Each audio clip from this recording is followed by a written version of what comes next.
Hello बच्चों, आज का टॉपिक है वो है common goals of 5 year plan. वैसे तो ये चैप्टर नहीं, मेन टॉपिक तो यही है, लेकिन आज का जो मेन टॉपिक है वो भी यही है, common goals of 5 year plan. इस टॉपिक में इस टॉपिक में आप क्या पढ़ने जा रहे हो, पहले आपको टॉपिक के बारे में समझना पड़ेगा। कॉमन गोल्स ऑफ 5 प्लान के दो नाम और भी हैं, आप देख सकते हो। फर्स्ट में क्या लिखा हुआ है, लॉन्ग टर्म गोल्स, और लास्ट में लिखा है फिक्स फॉर ईच प्लान। अब मैं बताता हूँ ये इसका मतलब क्या है। पहले लास्ट का था, तो लास्ट मतलब क्या है, फिक्स फॉर, ये बताए ईच प्लान का मतलब क्या है। ईच प्लान मतलब हर 5 साल, और फिक्स मतलब ऐसे कौन से प्लान हैं जो हर 5 साल होते ही रहते हैं। ऐसे गवर्नमेंट के कौन से प्लान होते हैं जो कोई भी सरकार आए वो फिक्स्ड है, इस पे तो गवर्नमेंट काम करेगी ही करेगी। तो अगर ऐसा कोई प्लान जो हर 5 साल वही रहता है, इसलिए तो दूसरा नाम क्या है इसका, कॉमन गोल्स ऑफ।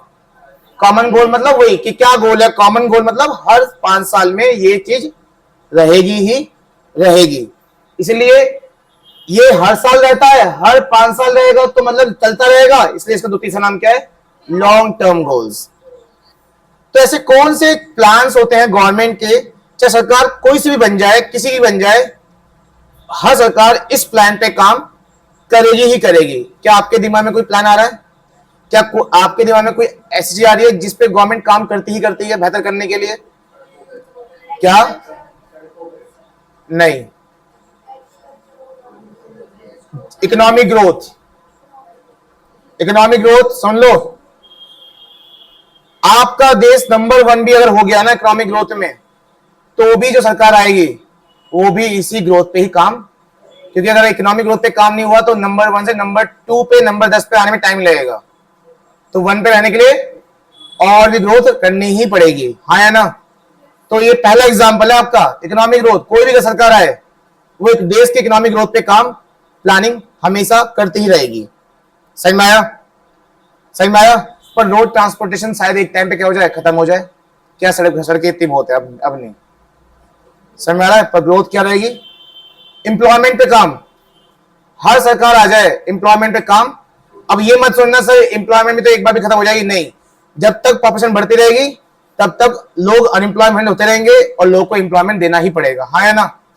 खत्म हो सकता है कभी ये कि चलो लोगों को रोजगार दे दिया, अब खत्म, अब इस जिम्मेदारी से पीछे हट जाते हैं? नहीं, ये आप अगर एम्प्लॉयमेंट लोगों को दे रहे हो, फिर से लोग अनएम्प्लॉयमेंट हो जाएंगे, और लोग आएंगे, और लोग 18+ होंगे, वो अनएम्प्लॉयड होंगे, फिर उनको लोग काम देना पड़ेगा, हाँ या ना?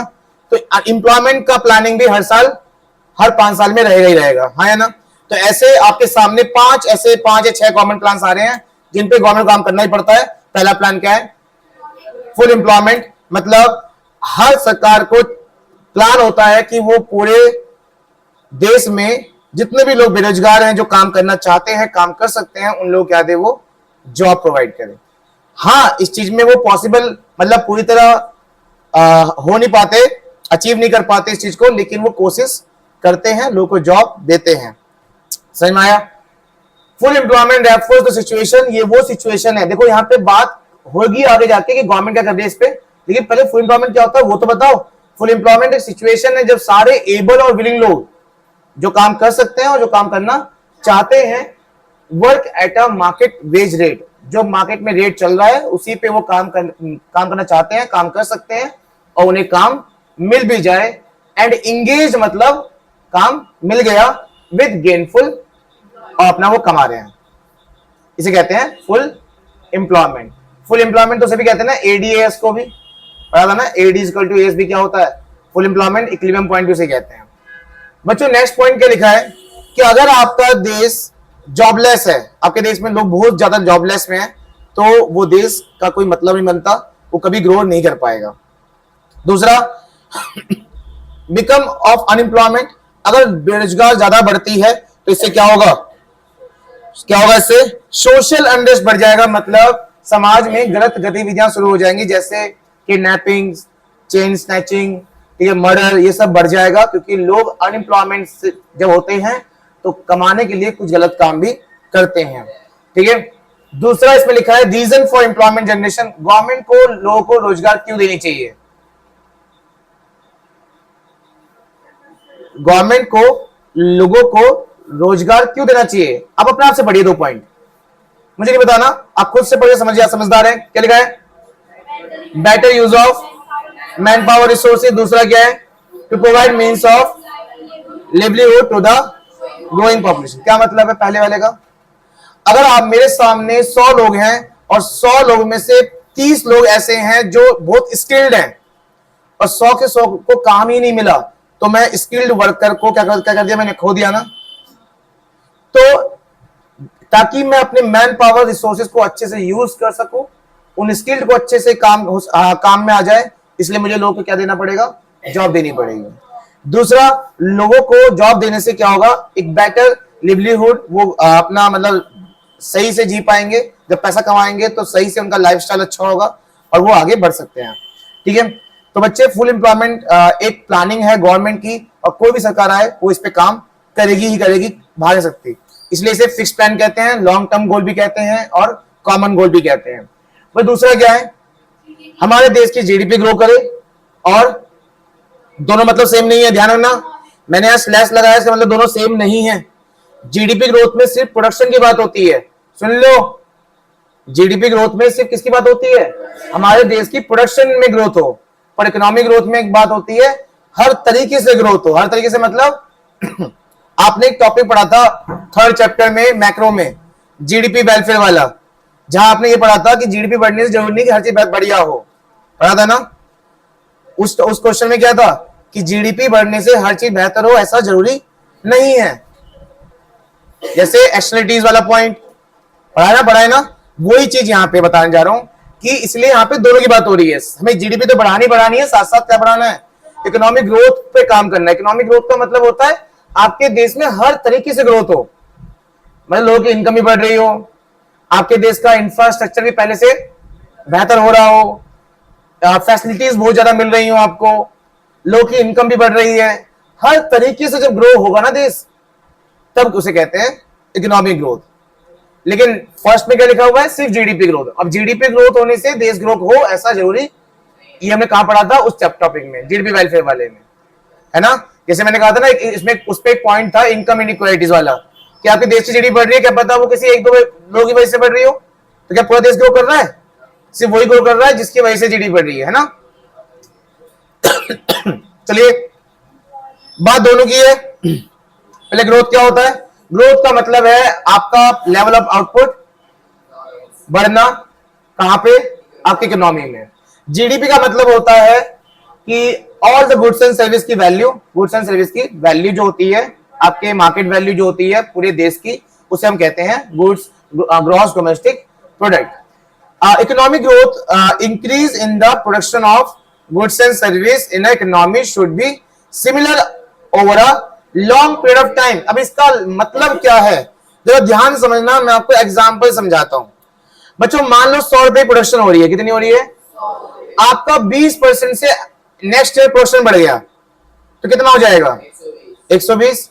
अगली बार भी 20% बढ़ गया, गधा, 120 का 20% 24 रुपए होते हैं, तो इसका हो जाएगा 144। कितना हो जाएगा, अब बताओ, अगर परसेंटेज भी सेम है तब भी प्रोडक्शन पहले कितना बढ़ा, 20 से, अब कितने बढ़ा, 24 से। परसेंटेज बढ़ेगा, परसेंटेज सेम है, तो अगर परसेंटेज भी सेम है ना, तो समझ लो आपका देश क्या हो रहा है, तब भी जीडीपी में ग्रो कर रहा है। पहले 100 से 20% बढ़ाया, कितना हो गया, 120। 120 का 20% कितना बढ़ा हो गया, 24, तो कितना हो गया, 144। तो आपकी प्रोडक्शन 20 से 24 हो गई है, परसेंटेज अभी भी क्या है, तो ये क्या बोल रहा है, अगर लॉन्ग पीरियड तक सिमिलर परसेंटेज भी रहा ना, तो भी आपके देश में इकोनॉमिक क्या होने वाली है, ग्रोथ होने वाली है। अगर परसेंटेज बढ़ रहा है तो वो तो बहुत अच्छी बात हो गई फिर तो, लेकिन अगर परसेंटेज आपका क्या है, सेम भी है, तो ग्रोथ है ही है। ठीक है बच्चे, और लास्ट क्या है, ग्रोथ का एक और मतलब भी होता है, सुनो ध्यान से। अब मैं इसको बताता हूं लास्ट वाले को एग्जांपल से। मान लो 100 रुपए प्रोडक्शन है, प्रोडक्शन की वैल्यू कितनी है, और 100 ही लोग हैं, तो एक बंदे पे कितनी प्रोडक्शन आ रही है, 1 रुपए की। बाद में हमारे देश की प्रोडक्शन 100 से 200 हो जाए और पॉपुलेशन भी कितनी हो जाए, 200, तब भी कितना होगा एक बंदे पे, क्या ग्रोथ है। ग्रोथ का मतलब एक और होता है, जब एक बंदे पे ज्यादा वैल्यू आए, और वो तभी होगा जब पॉपुलेशन 100 ही होगी और प्रोडक्शन 200 हो जाए। अब 200 को 100 से डिवाइड करना, अब 2 रुपए आएगा, तो ग्रोथ का मतलब ये भी होता है कि पर बंदे पे एबिलिटी ऑफ गुड्स ज्यादा हो। ये लिखा है लास्ट में, देखो ग्रोथ का मतलब ये भी होगा output the same as growth of population as per capital ability of goods will not increase. मतलब if growth in output is same, अगर आउटपुट का ग्रोथ और पॉपुलेशन का ग्रोथ रेट दोनों का सेम रहा तो इसका मतलब ग्रोथ नहीं हुआ है, जीडीपी ग्रोथ मतलब इकोनॉमिक ग्रोथ नहीं हुई है। क्योंकि देखो मैंने क्या बताया था, पॉपुलेशन भी 100 से 200 हुआ और जीडीपी भी 100 से 200 हो गया है। अब क्या इसका मतलब ग्रोथ है, समझ में आया? अब देखो इसका ये आंसर वहां भी कह सकते हो, जीडीपी वेलफेयर वाले में, वहां जीडीपी बढ़ रही है पर वेलफेयर हो ऐसा इंपॉर्टेंट नहीं है। क्यों कि जीडीपी बढ़ रही है सेम रेट से, अगर सेम रेट से पॉपुलेशन बढ़ रही है तो भी उस जीडीपी बढ़ने का कोई फायदा नहीं है, उससे कोई फायदा होने वाला नहीं है।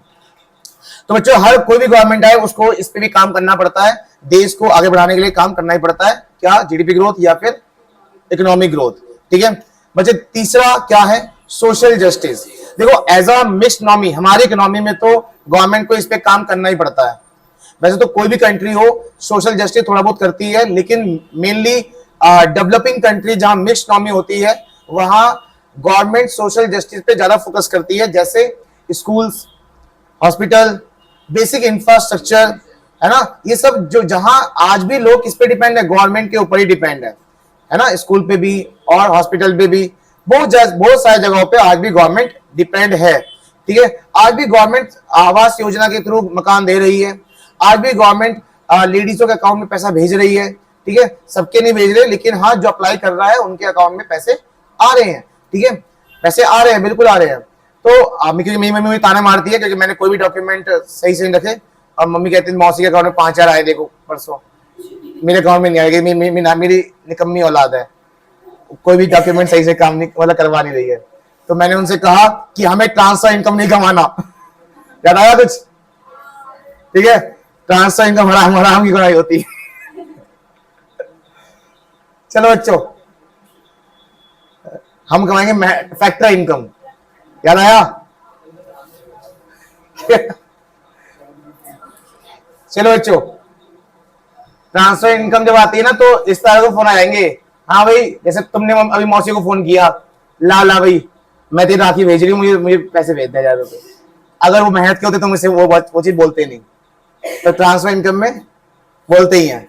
चलो बच्चों social justice, income equity distribution, ये सब चीजें गवर्नमेंट करती है और करती रहेगी, क्योंकि हर देश में सारे लोग अमीर नहीं होते, कुछ गरीब होते हैं, उस पे उन लोगों के लिए काम गवर्नमेंट करती है।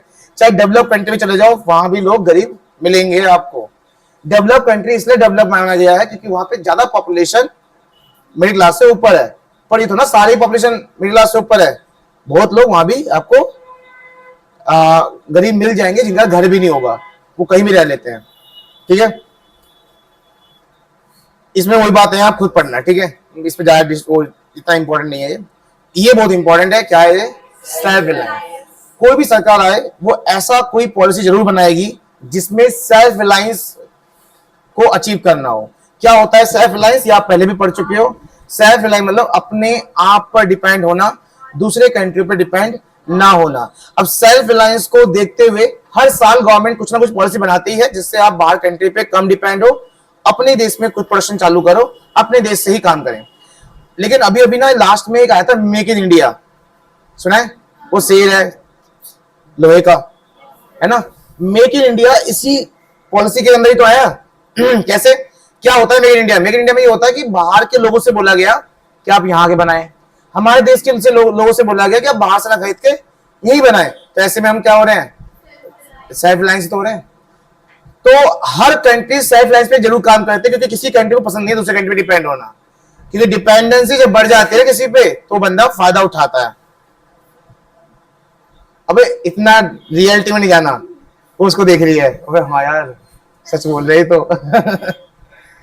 ये मैं बता रहा हूं देश के बारे में, इंसानों के बारे में तो पहले से है, ये पुरखों से है, अभी देश के बारे में बता रहा हूं।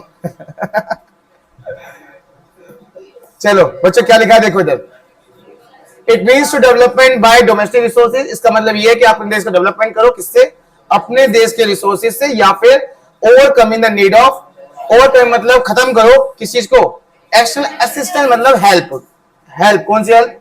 बाहर की हेल्प से। तो अब जो बाहर से लोन ले रहे हो या बाहर के से लोगों से बोल रहे हो कि हमें सामान दे दो, हम आपसे खरीद लेंगे, तो वो चीजें खत्म करें। The policy of self reliance was consider, ये कंसीडर किस पे किया गया? अननेसेसरी बिकम ऑफ दो रीजन की वजह से। पहला कि हमें रिड्यूस करना है क्या? बाहर की डिपेंडेंसी, हम पे बाहर की डिपेंडेंसी खत्म हो जाए, मतलब हमें दूसरों पे डिपेंडेंसी है वो कम हो जाए। दूसरा, अच्छा रिड्यूस क्यों बोला गया, खत्म करने के लिए बोला गया? क्योंकि हम जीरो डिपेंडेंसी नहीं कर सकते, कुछ ना कुछ तो खरीदना ही पड़ेगा। जैसे बोलो, जैसे क्या? पेट्रोल है ही नहीं हमारे देश में, खरीदना ही पड़ेगा। तो जीरो डिपेंडेंसी तो कभी भी हो ही नहीं सकती, है ना। दूसरा, टू अवॉइड फॉरेन, देखो जब जिस देश से तुम ज्यादा डील करते हो ना, ज्यादा डिपेंड हो जाते हो, तो वो इंटरफेयर करना शुरू कर देगा आपके जीवन में, नहीं आपके देश में, ठीक है। आपके देश में ज्यादा इंटरफेयर करेगा। जैसे फॉर एग्जांपल हम ना पहले बहुत सारी चीजें खरीदते थे, किनसे?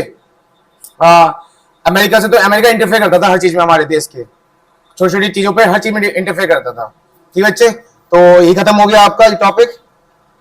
अब हम नेक्स्ट चैप्टर स्टार्ट करेंगे। Next topic